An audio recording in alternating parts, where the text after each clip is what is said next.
Hello mga best, to this video, nagtanim ulit ako ng mga gulay mga best para sa taas.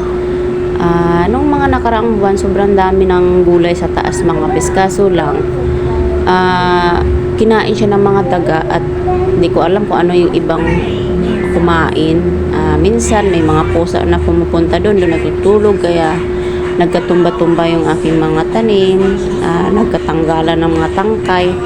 Sobrang stress ako that time, kaya parang hinayaan ko na lang siya. So parang siyempre stress din ako kasi lagi akong kulang sa tulog mga best. At ngayon nag-harvest ako at naisipan ko magtanim ulit dahil kapag nagbunga naman ang aking mga tanim, ang aking effort, harvestin ko na lang siya agad mga best. Hindi ko na siya hayaan na palaguin ng marami bago harvestin kasi nauunahan talaga ako ng mga hayop mga best.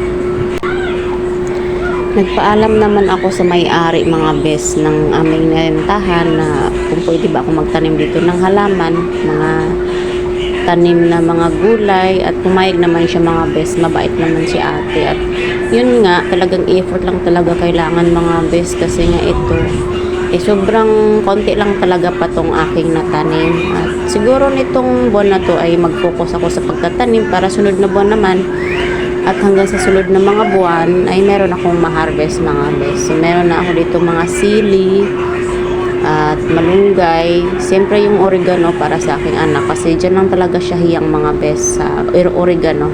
Hindi siya hiyang sa mga gamot kapag inuubo siya. So, dyan lang talaga sa oregano mga best. Kaya malaking tulong din talaga na meron akong tanim na sariling oregano. So, yun lang mga best. Thank you for watching.